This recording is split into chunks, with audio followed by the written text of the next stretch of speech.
Oke, anak-anak semua. Assalamualaikum warahmatullahi wabarakatuh. Waalaikumsalam warahmatullahi wabarakatuh. Bagaimana kabarnya hari ini? Baik. Ya, alhamdulillah. Kabarnya hari ini baik. Hari ini kita akan belajar layanan BK klasikal dengan tema kelola emosi. Ya, kelola emosi. Minggu lalu kita sudah belajar tentang apa? Kenali potensi. Ya, kenali potensi. Kita sudah belajar tentang kenali potensi. Sekarang ini kita akan belajar tentang kelola emosi. Bagaimana caranya kita mengelola emosi nanti. Tapi sebelumnya, saya mau ada salah seorang dari kalian yang laki-laki mungkin memimpin doa di depan. Silakan maju. Sebelum kita mulai pembelajaran, mari kita berdoa menurut keyakinan masing-masing. Berdoa dimulai.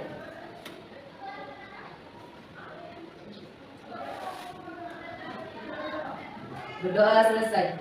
Hari ini siapa yang tidak hadir? Saya. Rahim. Ainun, Angelita. Iwan. Kemarin Ibrahim. Oke, 7 jurus BK hebat. Perhatikan ya, saya praktekkan satu kali, kemudian kalian ikuti. Jadi begini, dapat 7 jurus BK hebat. Kenali potensi, kelola emosi, tumbuhkan resiliensi, jaga konsistensi, jalin koneksi, bangun kolaborasi, tata situasi. Dapat 7 jurus BK hebat. Kenali potensi, kelola emosi, tumbuhkan resiliensi, jaga konsistensi, jalin koneksi, bangun kolaborasi, tata situasi. Coba kalian perhatikan di atas ada namanya jurus 2, kelola emosi.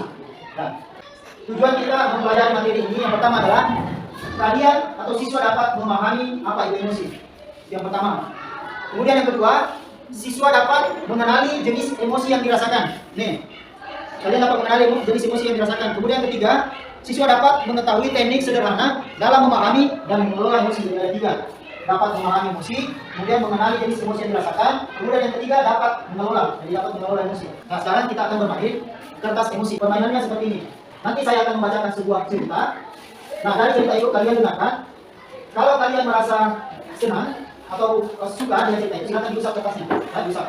Kemudian kalau ada perasaan kesal, boleh kertasnya diremas. Ya, diremas boleh kertasnya diremas. Kemudian kalau muncul perasaan marah, boleh kertasnya dirobek. Namanya Nanda, seorang siswa kelas 9. Di mata banyak orang, ia terlihat seperti siswa biasa. Datang ke sekolah, duduk di kelas, sesekali tertawa saat guru bercanda. Namun, di balik senyum tipisnya ada banyak luka yang tidak banyak diketahui orang lain. Nanda hanya tinggal bersama ibunya. Ayahnya pergi meninggalkan mereka saat Nanda masih kecil. Sang ibu bekerja sebagai penjahit rumahan. Penghasilan pas-pasan, seringkali suara mesin jahit yang berdengung sampai tengah malam menemani malam Nanda. Namun, keadaan ekonomi bukan satu-satunya masalah. Di sekolah, Nanda sering menjadi bahan ejekan teman-temannya. Bagi Nanda mulai merasa minder. Dia sering duduk di pojok kelas, menghindari pergaulan. Teman-temannya yang selama ini mengejeknya, tiba-tiba terdiam. Saat maju ke depan untuk menerima hadiah, Nanda berbicara dengan suara bergetar. Selama ini, saya sering dianggap tidak mampu, diledek miskin, dan tak punya apa-apa. Tapi saya belajar. Yang membuat kita berhasil bukanlah harta, melainkan semangat untuk tidak menyerah. Terima kasih Ibu untuk selalu percaya kepada saya. Air matanya jatuh, begitu juga dengan siswa lain yang mendengarnya. Akhirnya tepuk tangan gemuruh mengiringi keberhasilan Nanda pada hari itu. Nah, apa yang kamu rasakan pada saat kamu bermas kertas ini? Emosinya bagaimana? Karena Nanda dibully, berarti kamu emosinya marah ya? Ya, tepuk tangan dulu tuh. Ya, ada yang lain? Ya, silakan minum berdiri. Ya, silakan berpendapat kenapa kertasnya masih mulus? Ya, karena Yuranda suka dengan cerita tersebut dan memotivasi. Jadi emosinya itu apa? Emosi apa yang kamu rasakan itu? Senang, ya, betul. Tapi jangan dulu untuk Anda. Karena saya terhadap cerita tersebut, jelas saya merasakan senang, sedih, dan merasa termotivasi dari cerita tersebut. Pendapat saya merasakan sakit hati, sedih, mendengar cerita tersebut. Kenapa sakit hati? karena itu. Ya karena dia dibully ya. Karena itu nanti cerita tersebut itu senang dan termotivasi agar kita tidak meremehkan orang lain karena orang lain bisa lebih berbicara dari kita. Ya, tepuk tangan dulu. Tadi kalian pendapat yang luar biasa. Apa yang kalian rasakan itu? Pendapat kalian tadi itu ada yang merasa termotivasi, ada yang merasa bersemangat, ada yang merasa kesal, benci, ada yang merasa apa lagi tadi? Apa lagi tadi? Ya sedih. Itu adalah bentuk-bentuk dari emosi. Nah, inilah yang akan kita pahami. Emosi itu negatif. Kalau kita tak bisa mengalirkan jadi diri, maka suasana dan lingkungan akan paling terkendali. Baik strategi, propaganda, dan provokasi, tahu persis bagaimana memanipulasi emosi. Banyak hoax yang mendukung emosi, menggerakkan hati, dan akhirnya Dalam pengelolaan emosi ada namanya collaborative for academic, social, and emotional learning. Jadi pembelajaran sel. Nah, bisa lihat di atasnya di tayangan. Nah, di sini lingkaran warna kuning ada social and emotional learning, pembelajaran social learning. Nah, ini terdiri dari 5 sifat dasar. Yang pertama adalah ketarian, self awareness atau kesadaran diri. Jadi kemampuan untuk menyadari diri. Kemudian yang kedua, self management atau manajemen diri, keterampilan memanage diri. Kemudian yang selanjutnya, responsible decision making, pengambilan keputusan yang bertanggung jawab. Kemudian yang keempat, relationship skills atau keterampilan berrelasi. Kemudian yang kelima adalah social awareness atau kepedulian sosial. Jadi ada 5 ya di dalam pembelajaran sel itu bagiannya ya, ini bagiannya. Kemudian ini pengertiannya, self awareness atau kesadaran diri, kemampuan untuk memahami emosi, pemikiran, dan nilai-nilai yang mempengaruhi perilaku dalam berbagai situasi. Contohnya, saya bisa mengenali emosi saya seperti senang, sedih, takut, malu, khawatir, dan lain-lain. Kemudian self management, mengelola diri, kemampuan untuk mengatur emosi, pemikiran, dan perilaku secara efektif pada situasi yang berbeda. Contohnya, saya tahu caranya untuk menenangkan diri saya saat saya marah, takut, khawatir, dan lain-lain. Jadi kita punya latar belakang yang berbeda. Kemudian terakhir, kepedulian sosial atau social awareness. Contohnya, saya peduli dan bisa belajar selaras dengan norma dan sopan santun yang berlaku. Apa itu? Galau, sedih, apalagi? Nangis. Nah, itu sad. Sedih ya. Nah, itu peta emosi itu ada 6. Jadi yang pertama senang, bersemangat, tenang, kemudian takut, marah, sedih. Semua ini sini berganti di dalam diri kita masing-masing. Nah, otak itu terdiri atas 3 bagian, ya. Ada namanya otak neokortex, kemudian limbik dan otak reptil. Ya. Neokortex itu adalah otak tempatnya kita otak logis ya, berpikir, tempatnya berpikir yang rasional, mengambil keputusan di sini semua neokortex. Kalau limbik, nah ini otak emosi. Istilahkan dengan otak bunglon ya. Di sini ini emosi timbul. Nah, limbik. Namanya otak bunglon. Kalian kenal bunglon? Bunglon itu kan berubah warna ya. Nah, sama dengan emosi. Emosi itu kadang sedih, kadang senang, kadang gembira, ya kadang takut, marah, kecewa. Nah, itu. Kemudian otak yang paling liar itu adalah otak reptil. Reptilian brain. Nah, kalau ini kalau ini tidak dikuasai, kemudian ini yang mengambil alih. Nah, inilah yang dinamakan otak dinosaurus. Otak dinosaurus. Nah, kalau otak dinosaurus yang mengambil alih, maka perilaku kita menjadi liar.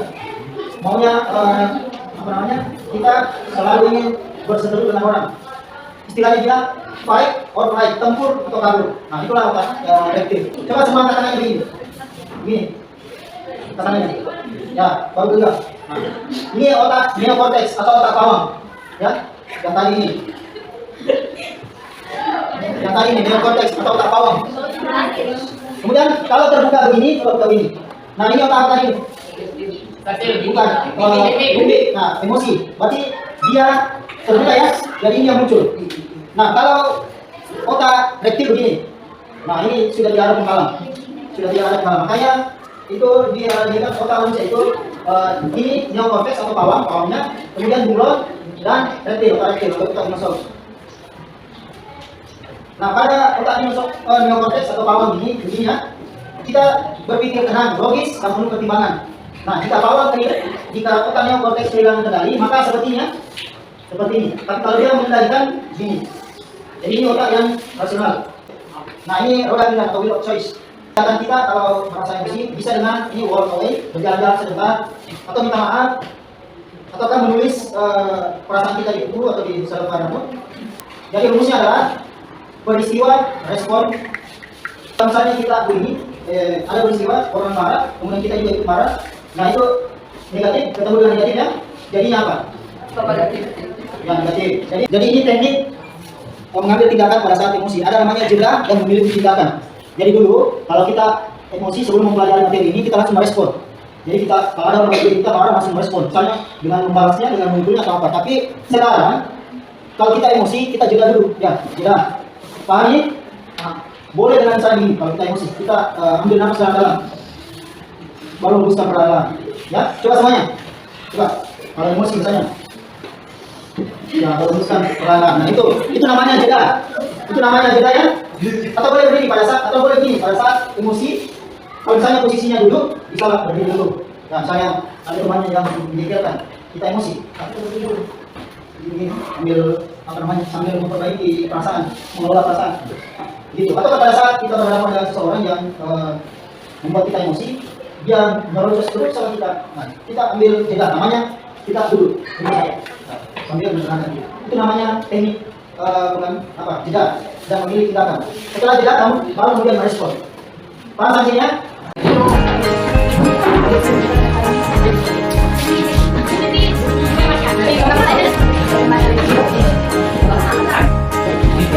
Murid mandiri dan kuat, tumbuh di lingkungan sehat, bersama yang hebat. Misalkan di situ kalian tandai, oh ini otak tadi yang neokortex bawah. Dan kalau masukkan dia ini otak ini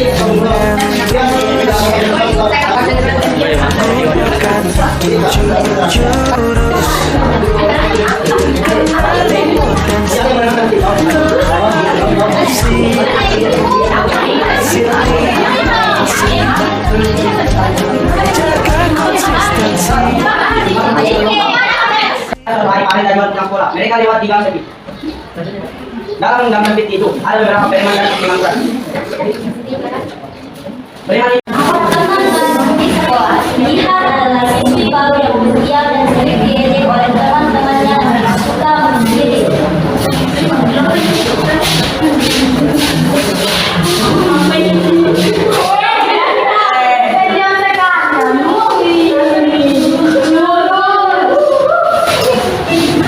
Awalnya ia dan hampir menangis. Ia berusaha menahan diri dan menarik nafas dalam dan membaca buku kesukaannya. Ia juga memilih meminta kepada dunia daripada barat.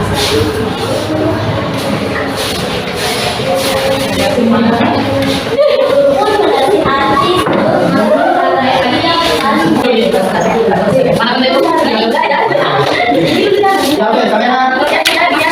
kamera action. Suatu hari ada seorang pengukuran sedang berjalan di jalanan dan dia bertabrakan dengan seorang siswa dan ada pengukuran itu marah. Maaf ya, tidak sengaja. Kemudian datanglah seorang tua menengahi mereka agar tidak Apa yang bisa kamu simpulkan dari materi pada pagi ini? Silakan satu orang. Kesimpulan saya adalah saya mendapatkan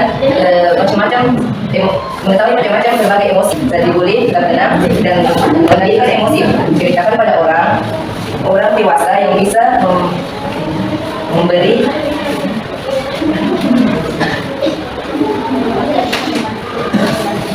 orang dewasa yang bisa membantu dan jangan balas dengan amarah. Dari sisi berapa itu ya? Iya. Oke, terutama